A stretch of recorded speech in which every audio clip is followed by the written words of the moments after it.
YouTube channel education 10 Saqib. आप सभी channel को सब्सक्राइब कर दें, लाइक कर दें, शेयर कर दें और कमेंट करें। चैनल शेयर करें और सब्सक्राइब करें जिससे कि मुझे भी और पढ़ाने का हौसला मिले।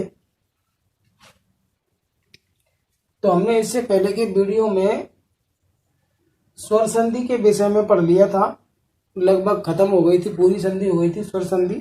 आज हम हल संधि के विषय में पढ़ेंगे।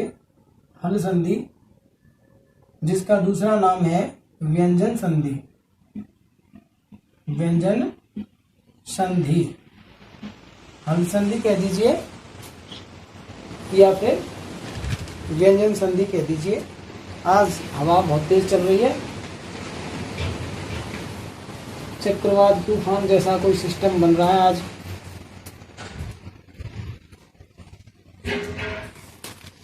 खैर देखें, तो ये चक्रवात का तो मौसम में, तूफान आंधी का मौसम में तो ये तो आती ही रहेगी। तो हल संधि में सुने परिभाषा में,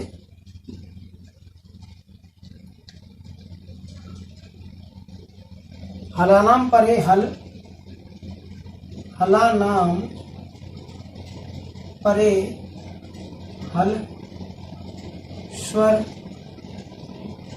वा भवति तदा व्यंजन संधि भवति।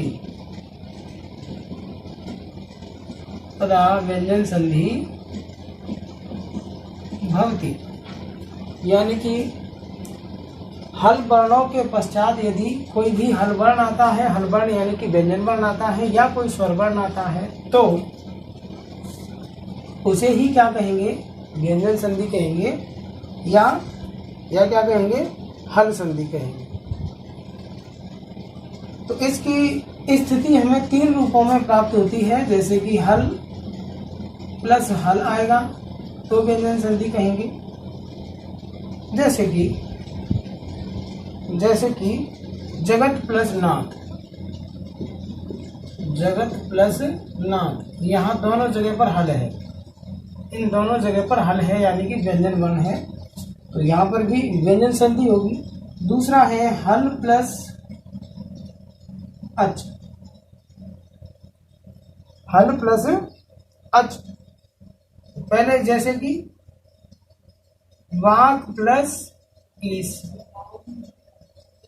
वाक प्लस ईस, तो यहाँ पर व्यंजन है और यहाँ स्वर वर्ण है, तो यहाँ पर भी हल संधि होगी। और दूसरा है अच प्लस हल, अच प्लस हल, जैसे कि शिव प्लस छाया, शिव प्लस छाया, तो यहाँ पर तो अच आ रहा है ए और यहाँ हल आ रहा है, तो यहाँ पर भी इस तरह से व्यंजन संधि के तीन रूप प्राप्त होते हैं। यदि व्यंजन के बाद व्यंजन आता है तो व्यंजन संधि होगी, व्यंजन के बाद स्वर आता है तो व्यंजन संधि होगी, और स्वर के बाद व्यंजन आता है तो भी व्यंजन संधि होगी। यहाँ पर देखो ये दोनों व्यंजन है, यहाँ पर ये व्यंजन और ये स्वर है, यहाँ पर ये स्वर और ये व्यंजन है, तो दोनों तीनों स्थितियों में व्यंजन संधि प्राप्त होगी। तो ये बनेगा जगन्नाथ, ये बनेगा वागीश और ये बनेगा शिवत छाया, शिवत छाया। तो इस तरह से ये है हल संधि। अब देखें हल संधि के भेदा। तो हल संदेह भेदा, हल संदेह भेदा। हल संधि मुख्यतः 7 प्रकार की मानी जाती है। हल संधि के कितने भेद होते हैं? 7 भेद होते हैं। नंबर 1 सचुत्व संधि, सचुत्व संधि, नंबर 1 सचुत्व संधि, दूसरी षटुत्व संधि, दूसरी षटुत्व संधि, नंबर 3 जसत्व संधि, नंबर 3 जसत्व संधि। नंबर 4 अनुनासिक या परसवर्ण संधि। अनुनासिक या परसवर्ण संधि। अनुनासिक या परसवर्ण संधि। नंबर 5 चरत्व संधि। चरत्व संधि। नंबर 5 चरत्व संधि। नंबर 6 अनुनासिक या पूर्व सवर्ण है। अनुनासिक या पूर्व सवर्ण। और नंबर 6 पर है अनुस्वार या परसवर्ण। अनुस्वार या परसवर्ण। और नंबर 7 पर है आगम संधि। आगम संधि। इस तरह से ये व्यंजन संधि के 7 भेद हैं। नंबर 1 सचत्व संधि है। नंबर 1 सचत्व संधि। नंबर 2 सटत्व संधि। नंबर 3 जसत्व संधि। नंबर 4 अनुनासिक या परपूर्व सवर्ण संधि। और नंबर 5 चरत्व संधि। नंबर 6 अनुस्वार संधि। नंबर 7 आगम संधि। अनुनासिक या पूर्व सवर्ण, अनुस्वार या परसवर्ण। अब नंबर 1 पढ़ेंगे सचत्व संधि। विस्तार से पढ़ना है, ध्यान से समझोगे।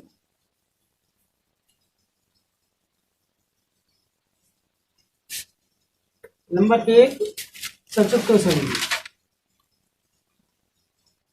सचत्व संधि। सचत्व संधि।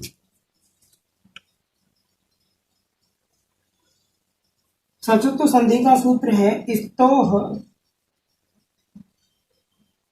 श्चुना श्चूह। ध्यान से समझ लीजिए। स्तो का मतलब है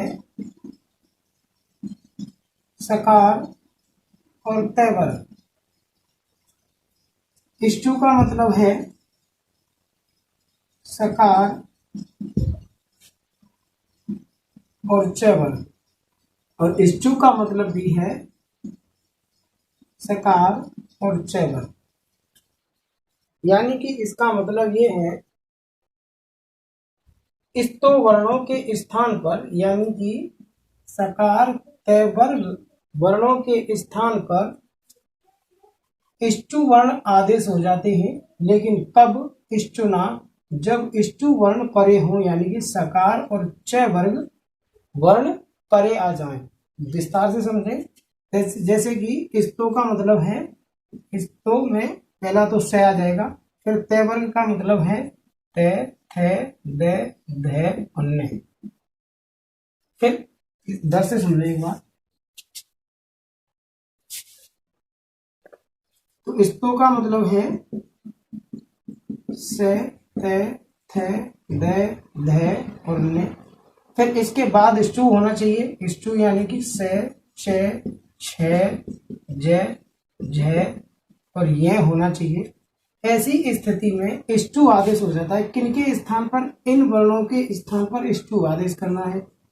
तो स्टू में इस दंत्य स के स्थान पर तालव्य से, तय के स्थान पर च आदेश हो जाएगा, थे के स्थान पर छ आदेश हो जाएगा, दे के स्थान पर ज आदेश हो जाएगा, धे के स्थान पर झ आदेश हो जाएगा, ने के स्थान पर ये आदेश हो जाएगा। ये सभी आधे वर्ण है। हलंत लगा है, हलंत का मतलब सभी आधे अक्षर हैं, आधे वर्ण है। ऐसी स्थिति प्राप्त होती है तो श के स्थान पर स करना है, तय के स्थान पर च, थे के स्थान पर छ करना है, दे के स्थान पर ज करना है, धे के स्थान पर झ और ने के स्थान पर ज। इधर वाले वर्णों में कोई परिवर्तन नहीं करना है। यानी कुल मिलाकर हमें इन वर्णों में परिवर्तन करना है। सकार और तय वर्ग के बाद में सकार और च वर्ग आ जाए तो सकार और तय वर्ग के स्थान पर सकार और च वर्ग आदेश कर देंगे। अब ये चाहे कहीं पर भी आए, कोई स्थिति ऐसी होती है कि ये सकार और च वर्ग पहले आ जाते हैं और ये वाले वर्ण बाद में चले जाते हैं। जैसे कि स, च, छ, ज, झ और ये प्लस स, त, थ, द, ध और न। ऐसी स्थिति भी होने पर इधर वाले वर्णों में ही परिवर्तन करना है, यानी इनमें स्तो में ही परिवर्तन करना है। तो स के स्थान पर से कर देना है, तय के स्थान पर च, छ, ज, झ और ये इस तरह से परिवर्तन होगा। अब उदाहरण से समझें एक बार, जैसे कि उद प्लस ज्वल, उद प्लस ज्वल। अब एक बात ध्यान से समझें, जैसे कि यहाँ लिखा हुआ है उद प्लस ज्वल। अब ये उद उपसर्ग है, जो कि संस्कृत भाषा में उद होता ही नहीं है। तो इसका मूल रूप क्या है? मूल क्या है इसका? मूल है उद, मूल है उद, उद प्लस ज्वल। पहले इसमें जसत्व संधि होकर के तय को दे में बदला, तब बना उद प्लस ज्वल। जसत्व संधि हो गई पहले तो, और जसत्व संधि होकर के मूल क्या है? उत है। उत संस्कृत भाषा में प्राप्त होता है, उद नहीं होता है। उद प्लस ज्वल। तो उद को पहले हमें जसत्व संधि करना पड़ेगा। जसत्व संधि करके क्या बनेगा? उद बनेगा, उद प्लस ज्वल। अब यहाँ पर सचत्व संधि हो जाएगी। दे के स्थान पर क्या करना है? दे के स्थान पर क्या करना है? दे के स्थान पर जय आदेश करना है, तो बन जाएगा उज्ज्वल, उज्ज्वल। बात समझ में आ गई होगी। जैसे कि अगला देखो, यज, यज प्लस न, यज प्लस न, यज प्लस न। अब देखो मैंने कहा था कि सकार और तय वर्ग में परिवर्तन करना है, सकार और चय वर्ग में परिवर्तन नहीं करना है। यानी कि न इधर बाद में आ रहा है, तो इस न में ही परिवर्तन होगा और न के स्थान पर क्या हो जाएगा? ये। तो ये बना य, ज और य, जय और ये मिलकर के क्या बनता है? ज्ञ। तो क्या बन गया? यज्ञ। क्या बना? यज्ञ बना। जय और ये मिलकर के क्या बनता है? जय और ये मिलकर के बनता है ज्ञ। तो यज्ञ, इसको क्या बोलते हैं? यज्ञ। इसको क्या बोलेंगे? यज्ञ। तो यज प्लस न बराबर यज्ञ बनेगा, और संधि कौन सी होगी? सचुत संधि होगी। इसी प्रकार से दूसरा देखो, सत प्लस चित, सत प्लस चित तो बना सचित। यानी इस तय के स्थान पर क्या आदेश हो जाएगा? तय के स्थान पर च आदेश हो जाएगा। इसी तरह से रामस प्लस सेते, रामस प्लस सेते बराबर क्या बना? रामस सेते, रामस सेते। यानी इस से के स्थान पर, धन के से के स्थान पर तालव्य से आदेश हो जाएगा, और क्या बनेगा? क्या बनेगा? रामस सेते बनेगा। अब देखिए, यदि संयुक्त पद लिखा हुआ आ जाए, यदि कोई भी संयुक्त पद लिखा हुआ आ जाए तो कैसे पहचानेंगे? जैसे कि मैंने लिखा यहां शारिंग जय,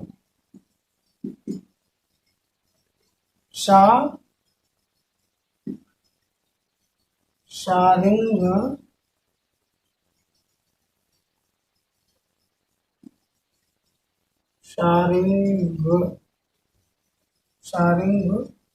जय। अब हमें बीच में पहचानना है। बीच में दो अक्षर दिखाई देंगे, बीच में दो अक्षर दिखाई देंगे। और दो अक्षर कौन कौन से दिखाई देंगे? एक तो हमें दिखाई देगा तय वर्ग का, एक तो हमें दिखाई देगा, हाँ, बीच में हमें दो अक्षर दिखाई देंगे। किसके? से और च वर्ग के, से और च वर्ग के दो अक्षर बीच में दिखाई दे जाएंगे।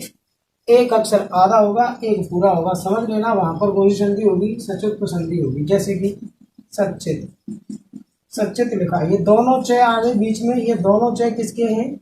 सकार च वर्ग के। दोनों किसके हैं? सकार और च वर्ग के हैं। इसी में से हैं च, दोनों इसी में से हैं। च ये आ रहा और दूसरा च ये आ रहा, दोनों इसी में से हैं। इसी प्रकार से उज्ज्वल, उज्ज्वल देखो, बीच में दो अक्षर हैं सकार और च वर्ग में से, यहाँ पर स्ट्रक्ट संधि होगी। इसी प्रकार से रामस सेतु में देखो, रामस सेते में बीच में दो अक्षर हैं सकार और च वर्ग में से, तो यहाँ स्ट्रक्ट संधि होगी। इसमें से एक पहले से को सड़क वाले से में बदलेंगे, पहले जय को द में बदल देंगे, पहले ये को न में बदल देंगे। तो ये बना शारिंगन प्लस जय, शारिंगन प्लस जय, और ये बना उद प्लस ज्वल, और ये बना रामस प्लस सेते। मुझे लग रहा है यहाँ कोई दिक्कत नहीं होनी चाहिए सचुत्व संधि में। अगला देखें, अगला उदाहरण और देखें, जैसे कि महत प्लस ज्ञानम, महत प्लस ज्ञानम। सबसे पहले जसत्व संधि होगी और जसत्व संधि होकर के ये बना महद प्लस ज्ञानम। अब इष्टत्व संधि होगी, इष्टत्व संधि होकर के, क्योंकि ज्ञ में क्या बोल रहा है, जय बोल रहा है, और इसमें क्या बोल रहा है, दय, तो दय किस में बदल जाएगा, दय जय में बदल जाएगा। तो क्या बना, महज ज्ञानम, महज ज्ञानम, महज ज्ञानम, महज ज्ञानम। इस तरह से शब्द बन जाएगा। और बताएंगे हमेशा संधि में लास्ट पद में जो संधि होती है वही संधि का नाम बताना है। पहले जसत्व हो रही है, जसत्व का नाम नहीं बताना है। संयुक्त पद बनाते समय जो संधि लास्ट में हो रही है उसी संधि का नाम बताना है। तो लास्ट में इष्टत्व संधि हो रही है तो इष्टत्व संधि का नाम बताना है। ऐसे ही उज्ज्वल में देखें, उद प्लस ज्वल, सबसे पहले जसत्व संधि होगी, जसत्व संधि होकर के बना उद प्लस ज्वल। अब इष्टत्व संधि हो जाएगी, अब इष्टत्व संधि होकर के बना उज्ज्वल। तो लास्ट पद में जो संधि हो रही है, तो लास्ट पद में जो संधि करके जो हमें पद प्राप्त हो रहा है, सही जो पद प्राप्त हो रहा है उसी संधि का नाम बताना है। पहले संधि जसत्व हो रही है तो जसत्व के आधार पर यदि उद प्लस ज्वल आ जाता है तो जसत्व संधि ही करनी है, जसत्व संधि ही बतानी है। उद प्लस ज्वल आ जाए तो इष्टत्व संधि बतानी है। महद प्लस ज्ञानम आ जाए तो जसत्व संधि बतानी है, और महद प्लस ज्ञानम आ जाए तो इष्टत्व संधि बतानी है। आगे देखें इसका अपवाद। अपवाद में है सूत्र 7। ये 7 सूत्र कह रहा है कि आदि पूर्व पदांत सवर्ण की आवृत्ति, पूर्व पदांत सवर्ण की आवृत्ति, पूर्व पदांत, पूर्व पद के अंत में सवर्ण की आवृत्ति, एवं उसके साथ किसी तयवर्गीय, एवं उसके साथ किसी तयवर्गीय, किसी तयवर्गीय वर्ण का मेल हो, वर्ण का मेल हो, यानी पूर्व पद के अंत में सवर्ण की आवृत्ति और उसके साथ किसी तय वर्गीय वर्ण का मेल हो रहा हो, तो इष्टत्व का अभाव होकर संयोग कार्य होता है। तो इष्टत्व का अभाव होता है और संयोग कार्य हो जाता है, संयोग कार्य हो जाता है। जैसे कि पृष्ठ प्लस न। अब ये मैंने कहा था कि पूर्व पदांत, पहले के पूर्व के पद में, पूर्व पद के अंत में, पूर्व पदांत का मतलब पूर्व पद के अंत में, पूर्व पद के अंत, पूर्व पद कौन सा है, प्रस, और इसके अंत में क्या है, स, और उसके साथ किसी तयवर्गीय व्यंजन वर्ण का मेल हो रहा हो, प्रश्न प्लस न। तो यहाँ पर इस स के, इस न के स्थान पर मैंने कहा था कि तय वर्ग, सकार और तय वर्ग में परिवर्तन करना है, तो परिवर्तन यहाँ होना चाहिए था, आगे नहीं।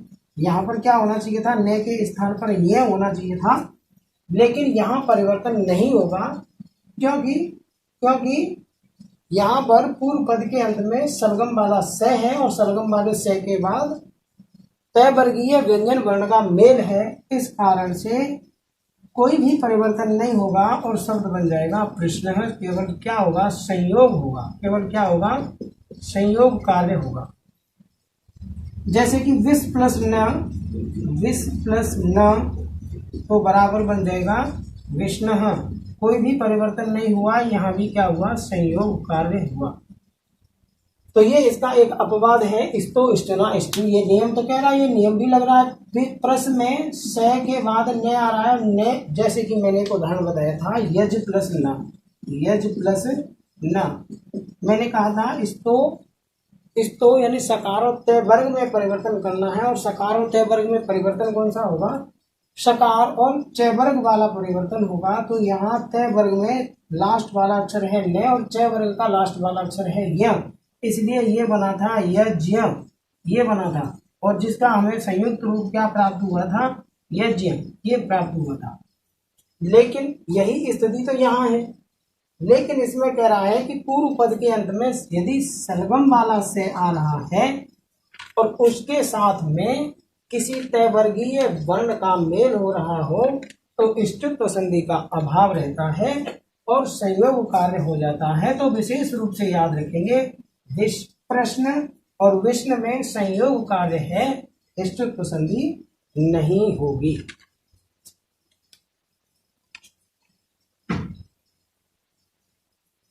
मुझे लग रहा है इतना समझ में आ गया होगा। यदि और किसी भी प्रश्न में किसी को कोई परेशानी है, किसी उदाहरण में किसी को कोई परेशानी है, तो कृपया कमेंट करें और मुझसे पूछें कि कहाँ पर कौन सा शब्द, कौन सी संधि समझ में नहीं आई है। मैं उसको कोशिश करूंगा समझाने के लिए। और कृपया आप चैनल को लाइक कर दें, शेयर कर दें और कमेंट कर दें। लाइक करना ना भूलें, शेयर कर दें, सब्सक्राइब करें।